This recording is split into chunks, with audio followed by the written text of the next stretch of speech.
Hello guys, welcome back to my channel. तो आज इस वीडियो में आप सभी लोगों को बताने वाला हूँ भारतीय रेलवे ने अब से तत्काल टिकट पर नए नियम लागू किए हैं। इन नियमों के अनुसार अब ऐसे मिलेगा तत्काल टिकट। भारतीय रेलवे में यात्रा करने वाले लाखों यात्रियों के लिए तत्काल टिकट एक बहुत ही जरूरी सुविधा है। जब अचानक यात्रा करनी हो और सामान्य टिकट उपलब्ध न हो तब तत्काल टिकट एकमात्र विकल्प बन जाता है। समय के साथ तत्काल टिकट बुकिंग की प्रक्रिया और नियमों में कई बदलाव किए गए हैं ताकि यात्रियों को बेहतर और सेवा मिल सके। हाल ही में तत्काल टिकट बुकिंग के समय में और रिफंड पॉलिसी में भी कुछ नए बदलाव किए गए हैं जिससे यात्रियों को और सुविधा मिलेगी। तत्काल टिकट रेलवे द्वारा शुरू की गई एक खास सुविधा है जिससे आप यात्रा से ठीक एक दिन पहले टिकट बुक कर सकते हैं। यह उन यात्रियों के लिए है जिन्हें अचानक यात्रा करनी होती है और सामान्य टिकट नहीं मिल पाता है। तत्काल टिकट की कीमत सामान्य टिकट से ज्यादा होती है, लेकिन इससे सीट मिलने की संभावना बढ़ जाती है। अब तत्काल टिकट बुकिंग के समय में बदलाव किए गए हैं ताकि सिस्टम पर लोड कम हो और सभी को बराबर मौका मिले। अब से एसी क्लास बुकिंग सुबह 10:10 बजे शुरू होगी। नॉन एसी क्लास बुकिंग सुबह 11:10 में शुरू होगी। पहले दोनों क्लास के 30 मिनट का अंतर था, अब यह घटाकर 10 मिनट कर दिया गया है। बुकिंग यात्रा से एक दिन पहले होगी, यात्रा वाले दिन नहीं। तत्काल टिकट बुकिंग के नए नियम कुछ इस प्रकार है। सबसे पहले आपको टिकट बुक करते समय आपको आईडी प्रूफ देना होगा, जैसे कि Aadhaar card, PAN card, passport, voter ID आदि में से कोई भी एक वैध पहचान पत्र देना जरूरी है। प्रति पीएनआर यात्री सीमा 1 पीएनआर पर अधिकतम 4 यात्री ही किए जा सकते हैं। रिफंड पॉलिसी कंफर्म तत्काल टिकट पर कोई रिफंड नहीं मिलेगा, सिर्फ ट्रेन रद्द होने या 3 घंटे से ज्यादा लेट होने पर ही रिफंड मिलेगा। आईआरसीटीसी वेबसाइट या मोबाइल ऐप से बुकिंग को प्राथमिकता दी जाएगी। हर बुकिंग से पहले ओटीपी और कैप्चा भरना जरूरी होगा। सुबह 10 बजे से 12 बजे तक एजेंट तत्काल टिकट बुक नहीं कर सकते ताकि आम यात्रियों को टिकट मिल सके। तो यह कुछ तत्काल टिकट बुकिंग के नए नियम है। स्लीपर क्लास में तत्काल चार्ज बेस फेयर का 30% तक हो सकता है। सेकंड सीटिंग में 10% तक चार्ज लगता है। बाकी क्लास में 30% तक चार्ज है, जो कि ऊपर दिए गए लिमिट के अंदर होगा। तत्काल टिकट बुकिंग की प्रक्रिया अब और आसान और सुरक्षित हो गई है। तो अभी नए नियमों के अनुसार अभी यहाँ पर आपको तत्काल टिकट में बहुत सारे चेंजेस है। चलिए अभी यहाँ पर आपको तत्काल टिकट कैसे बुक करना है अभी यहाँ पे मैं आपको बताता हूँ। सबसे पहले आपको आईआरसीटीसी की वेबसाइट या मोबाइल ऐप पर लॉगिन करें। उसके बाद आपको फ्रॉम और टू स्टेशन ने, जैसे कि यहाँ पे मान लो मुझे मुंबई से अगर बोताड़ जाना है तो मैं फ्रॉम में यहाँ पर मुंबई डालूंगा और टू में यहाँ पर बोताड़ डालूंगा। और उसके बाद आपको तारीख चूज करना है। उसके बाद आपको कोटा में यहाँ पर आपको तत्काल चुनना होगा और ट्रेन या क्लास आपको जो भी आपको चाहिए वो यहाँ पर आपको चुनना होगा, वो आपको उपलब्ध मिलेगा। उसके बाद आपको बुक नाउ पर क्लिक करना है। उसके बाद आपको यात्री का नाम, उम्र, जेंडर, सीट आदि प्रेफरेंस भरना होगा। और उसके बाद आपको वैलिड आईडी प्रूफ नंबर डालना होगा, ओटीपी और कैप्चा भरना होगा। और उसके बाद जैसे आप इसमें पेमेंट करोगे उसके बाद यहाँ पर आपको आपका तत्काल टिकट मिल जाएगा। तो इस तरीके से आप तत्काल टिकट बुक कर सकते हो। बहुत ही आसान स्टेप है, इनको अगर आप फॉलो करोगे तो आपको तुरंत ही तत्काल टिकट मिल जाएगा। और अगर आपको काउंटर पर जाकर तत्काल टिकट बुक करना होगा तो उसके लिए आपको काउंटर पर जाना होगा और तत्काल टिकट का फॉर्म भरना होगा। उसके साथ ही आपको एक यात्री की आईडी भी देनी होगी, मतलब जो जिसके नाम पर आपको टिकट निकालना है उसकी आईडी दिखानी होगी, फोटो आपको दिखाना होगा आईडी का। उसके बाद आपको टिकट का समय और बाकी का सारा प्रूफ देना होगा और पेमेंट करना होगा और यहाँ पर आपको तत्काल टिकट मिल जाएगा। और तत्काल टिकट बुकिंग के समय में आपको जो आईडी लगती है उस आईडी में आप चाहो तो देखिए आधार कार्ड भी दे सकते हो, पैन कार्ड, पासपोर्ट और voter ID, driving licence, passbook भी दिखा सकते हो, या आपका जो भी स्टूडेंट का आईडी रहेगा वो भी दिखा सकते हो। तो अभी यहाँ पर आपको हर बुकिंग के समय में आईडी प्रूफ देना जरूरी है, क्योंकि आईडी प्रूफ के बिना यहाँ पर टिकट बुक नहीं हो सकता और आपसे कंफर्म तत्काल टिकट पर रिफंड नहीं मिलेगा। अगर ट्रेन रद्द हो जाती है या 3 घंटे से ज्यादा लेट होती है तो ही यहाँ पर आपको पूरा पैसा वापस मिलेगा। वेटिंग लिस्ट तत्काल टिकट ऑटोमेटिक कैंसिल हो जाएगा और उसका पैसा वापस मिलेगा। अगर ट्रेन डाइवर्ट हो जाती है और यात्री यात्रा नहीं करना चाहता है तो भी रिफंड मिलेगा। और अगर यात्री को लोअर क्लास में शिफ्ट किया जाता है और वह यात्रा नहीं करना चाहता है तो भी रिफंड मिलेगा। तो इस तरीके से यहाँ पर रिफंड प्रोसेस है। अगर यहाँ पर आपको इसमें कुछ प्रॉब्लम आ रहा होगा तो आप उस तरीके से यहाँ पर रिफंड ले सकते हो। तो चलिए आगे बताता हूँ कि अगर यहाँ पर आपको कंफर्म तत्काल टिकट निकालना होगा तो आपको किन बातों का ध्यान रखना है। जैसे कि यहाँ पर बुकिंग टाइम से 5 या 10 मिनट पहले ही आपको आईआरसीटीसी वेबसाइट या जिस भी ऐप से आप टिकट बुक करें उसको लॉगिन करके रखना है। उसके बाद यात्री की पूरी डिटेल पहले ही आपको डाल के रखनी है। और पेमेंट करने के लिए आपको कोई फास्ट ऑप्शन चूज करना है, जैसे कि यूपीआई और वॉलेट भी आप यहाँ पे यूज कर सकते हो। और कैप्चा और ओटीपी भी आपको जल्द से जल्द भरना है। उसके बाद आपका इंटरनेट कनेक्शन भी अच्छी तरीके से होना चाहिए और आईडी प्रूफ भी आपको पहले से निकाल के रखना है, क्योंकि आईडी प्रूफ लगेगा। इस तरीके से अगर आप ये सभी डॉक्यूमेंट साथ में रखोगे और सही तरीके से यहाँ पर बुकिंग करोगे तो आपको कंफर्म टिकट मिल सकता है। तो अब से अगर आपका कहीं बाहर जाने का प्लान बनता है तो अगर आपको ट्रेन का तत्काल टिकट निकालना होगा तो यहाँ पर आपको इन बातों का ध्यान रखना है, जैसे कि यहाँ पर मैंने आपको बताया।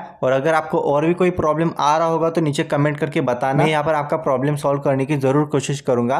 तो बस आज की इस वीडियो में मुझे इतना ही बताना था। अगर आपको हमारा आज का वीडियो अच्छा लगा तो प्लीज इस वीडियो को लाइक कीजिए, कमेंट कीजिए, शेयर कीजिए और साथ ही सब्सक्राइब करना मत भूलिए। तो चलिए।